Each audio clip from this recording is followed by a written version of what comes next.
What's up, everybody?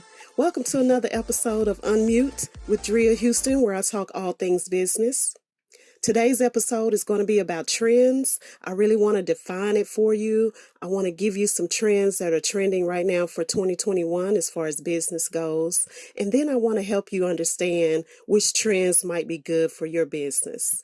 All right, so have a seat. Let's talk business. All right, so let's think about it. What are trends? The internet has its own definition of trends, and someone can be trending, a person could be trending based off of if they're a celebrity, if they're famous, a reality star, and it could be good or bad. They can be in the public eye for something good going on in their life, or they can be in the spotlight for something bad going on. Either way it go, the fact that a lot of people are interested in it and a lot of people are tuning into it, the internet considers that trending. And so it's not just about people. It can be different things. It can be fashion. It can be shoes. It can be events. It can be past events. It can be all kind of things that trend, but it's all about the interests of the public and those who are using the internet at that time. But today, I really want to talk to you about trends and how they affect business, how you can make a decision to latch on to those trends and incorporate them into your business, and how they can either make you a better business, a better brand, or maybe you might have some that you might latch on to that might not be so good. So today we're going to talk about that. We're going to speak on that, and we're going to make sure that you understand how trends might work in your business. Okay, so let's talk about a definition of trends. Now, it's so many different definitions out here, and nothing wrong with that. A lot of people have their own opinion. They have their own interpretation of what a trend is, how a trend works for them, what it means to them. So what I'm going to do is put you on to my definition, and this is what I say. Trends are the fluctuation of a market during any given time frame, which means that it doesn't matter any period of time, any day, any week, any month, it doesn't matter, any given time frame. And so during this time frame, the fluctuation may result in change in direction or development of that market. So there are so many different ways to get information on trends. You can watch TV, you can go to YouTube, Google, or any social network and see trends. But I want to touch briefly on trends that can result in the change or development of your business. Which trends should you look out for? Which trends should you entertain for your business innovations? Which trends help you make decisions about growth for your brand? It's so many questions and even more answers, but I only have a few that are worth my time today, and I want to share information with you. But the key to this is to do your own research, and it helps you on how to incorporate those trends into your business. So the Small Business Association has many different trends and predictions for 2021. I picked out just a few that I saw that might interest me or might interest you, that I really briefly want to touch on. And I got the subjects from the Small Business Association. However, this is basically my opinion and based off of my research and the facts that I have that I want to share with you today. So, one of those things that's trending for 2021 is e-commerce. You know, e-commerce is really a booming business, and because of the pandemic, it's really picked up, and it's a huge spotlight on e-commerce right now, and specifically micro marketplaces. Now, e-commerce and the micro marketplaces are just a smaller marketplace, but they focus on a specific niche, okay? And it's all about transactional business with micro marketplaces. It's not about engagement, how much engagement you have, because it's a focus on a specific niche. It's going to be about transactions rather than engagements like social network platforms, because it's kind of like a discover and match thing, right? You discover this particular niche, and you discover this this particular marketplace, and you want to match it up to what you need. And so that's going to be one of the key elements to success if you if you have e-commerce and you want to focus on a micro marketplace, which is a focus on a niche. Make sure that your visitors, the customers, consumers are able to get on there, discover what they need, and be matched up with it really quickly, okay? But you also have to have a good business model for the efficiency, which is another key element for success. Think about it. If you have an e-commerce business model, this is perfect. All you have to do is focus it on the niche that you're a part of, okay? So, such as an e commerce business model or low touch business model, which promotes minimal customer contact, that's what micro marketplaces are pretty much about. It's minimal contact, right? That's why I say discover and match is a key element to success here, okay? Micro marketplaces, and they can be a better solution for the buyer and the seller, because for the seller, you want to focus on the pricing. Right? If you're selling on a micro marketplace, it's your product, you want to focus on the pricing of your assets and how quickly they can be sold.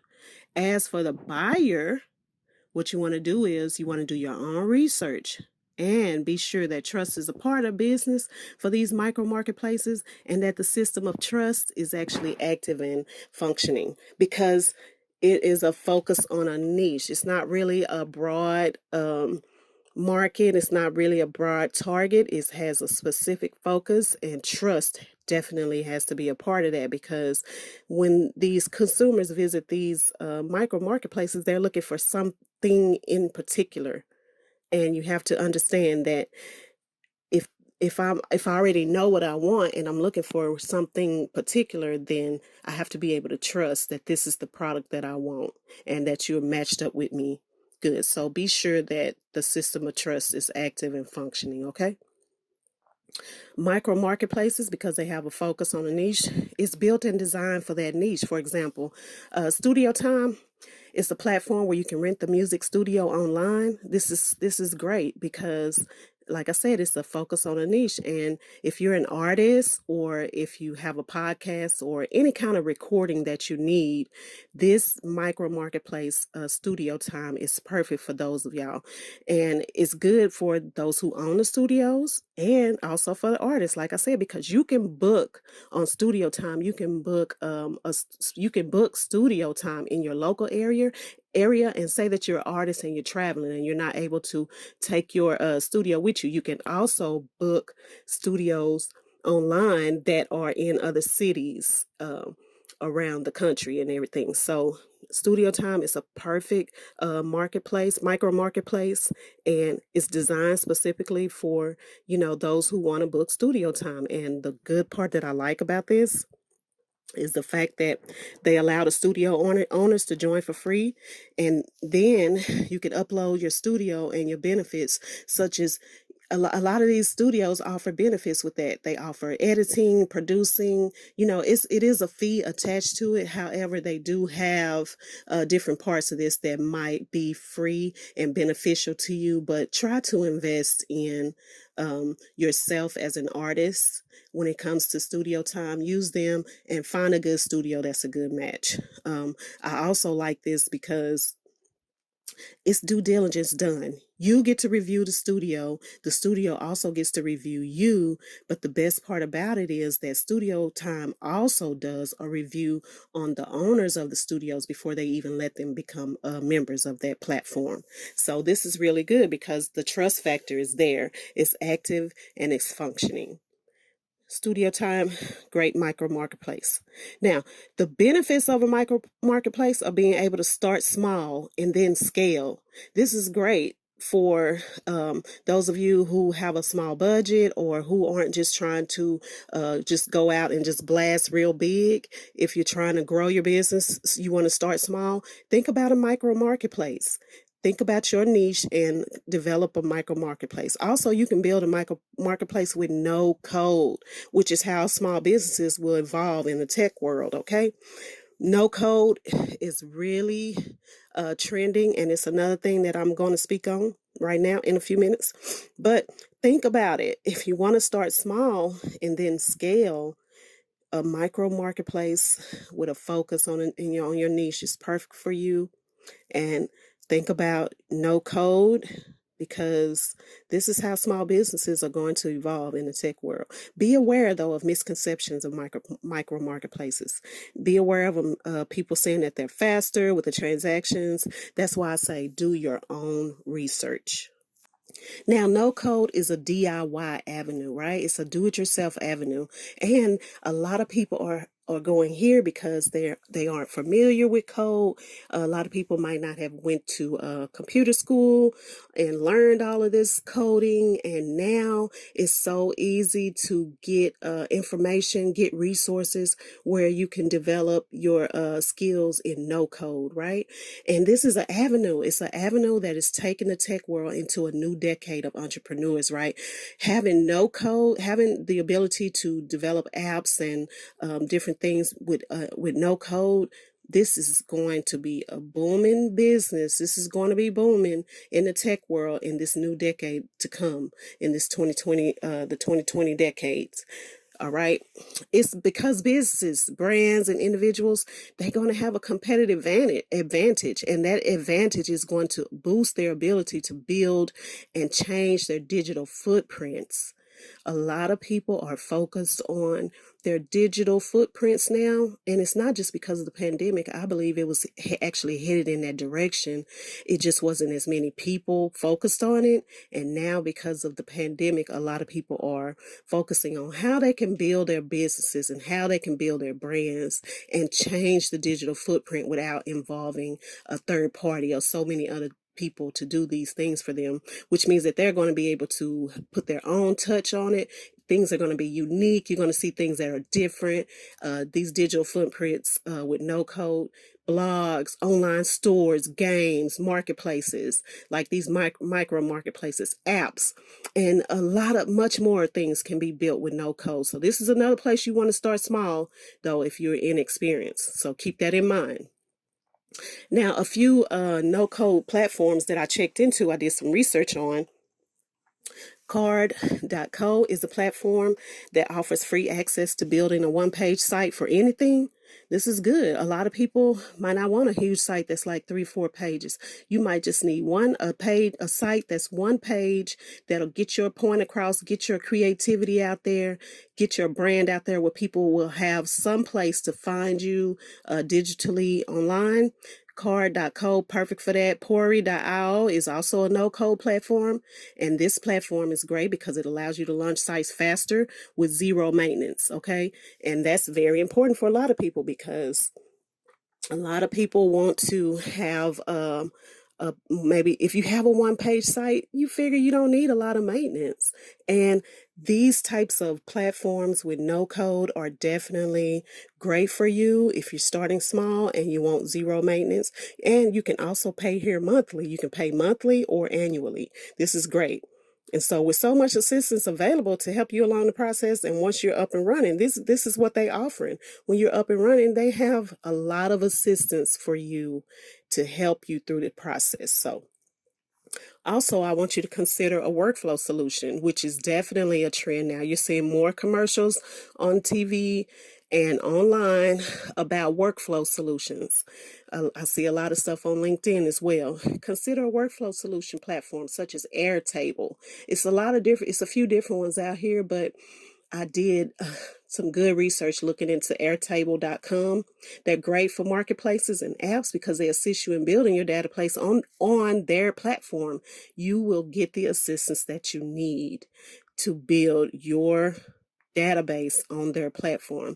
And it's great because if you're a small team, they have a free forever package, which means it's free forever package. And also other packages are available for you as you grow. So remember I said starting small and then you want to scale. Airtable.com, perfect for you. The best feature I found in my research was the revision history feature they offer, okay? You've been through stuff where you deleted things and you need to go back and get it. So this revision history feature that they offer, it allows you to jump back and restore your database to a previous state. How convenient is that? I think we all been through the deletion crisis, so consider airtable.com. With no code, as I said before, with these trends, things that are trending, do your own research before you get started. And start small, because no code, it'll lower the barriers for you. It'll lower those barriers that people find difficult to get into the tech world. It'll lower those barriers for you, but you have to start small. And this is certainly a trend that'll be around for the future. All right, so let's talk about the SBA prediction on alternative payment options. I've seen this a lot going out to restaurants and different businesses. A lot of people, and even at the gas station, you have so many contactless payments. All these things are already in effect at restaurants and other retailers. So be aware of this as a trend for 2021. But you also have to do your own research before you pull up to these places. So be aware of that. One trending alternative payment method that I want to briefly touch on today are social tokens. Okay, now you've heard a bit. I know you probably heard about Bitcoin.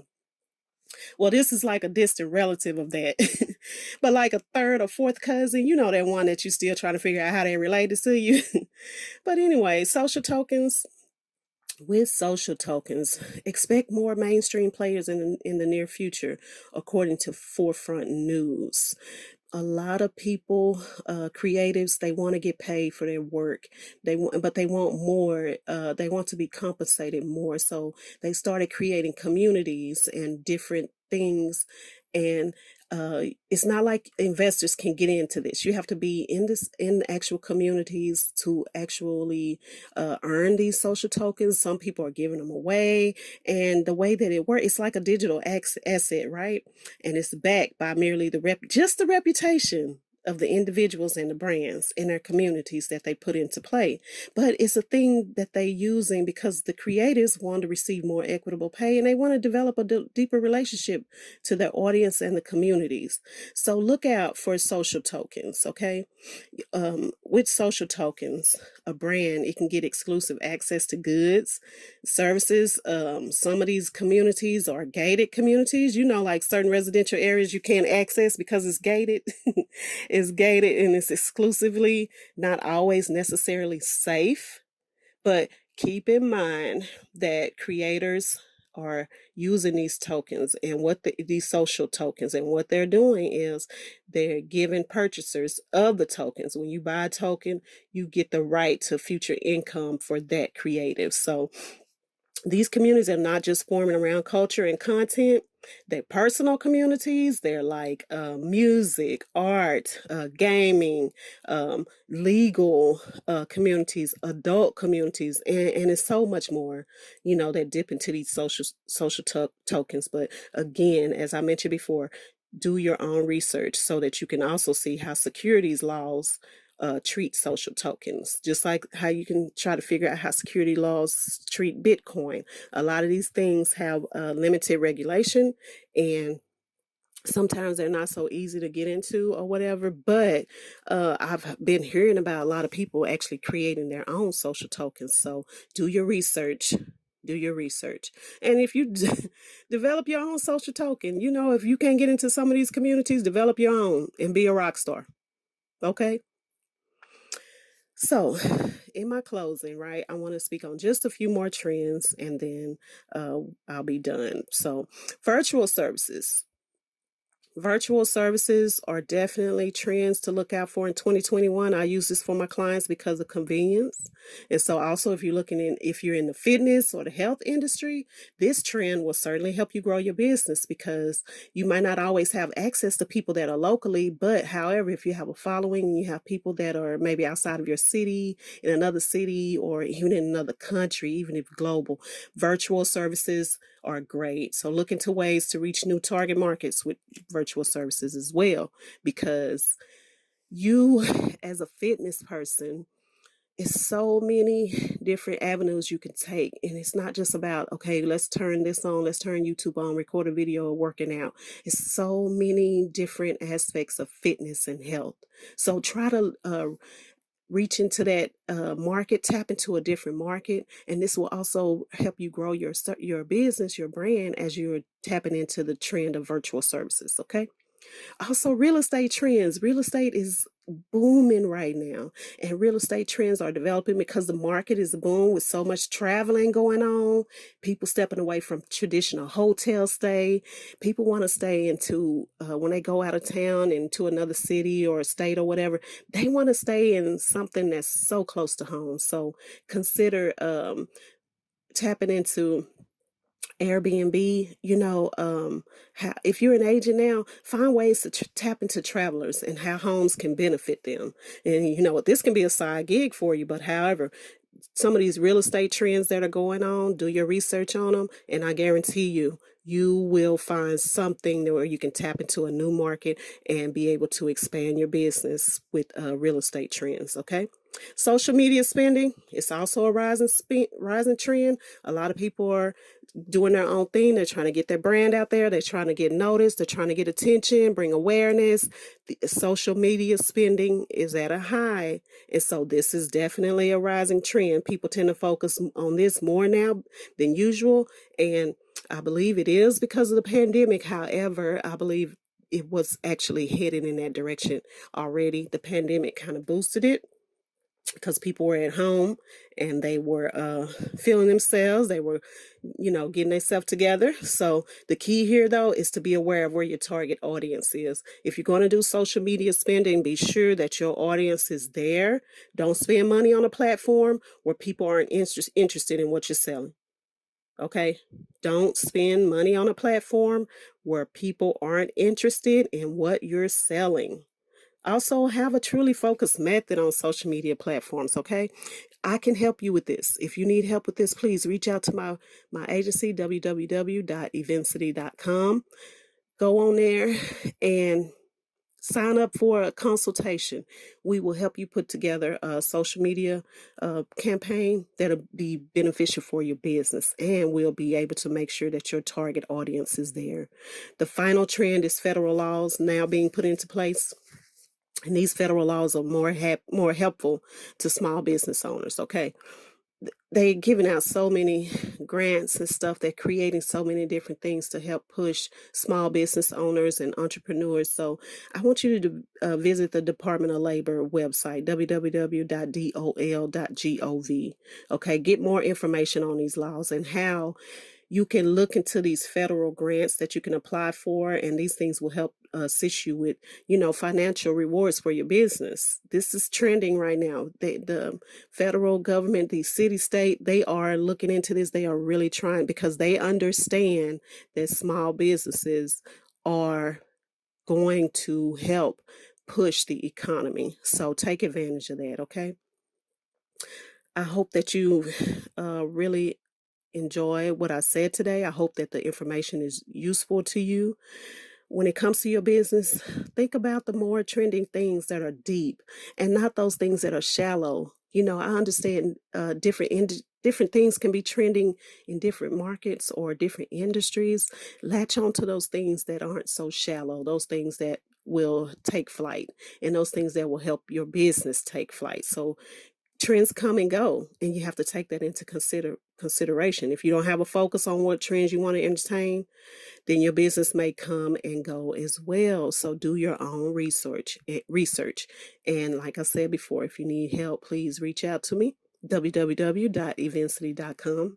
Also, you can follow me on Instagram at Dria Houston, and you can also follow me on LinkedIn, Orlandria Houston, and Facebook, Orlandria Houston.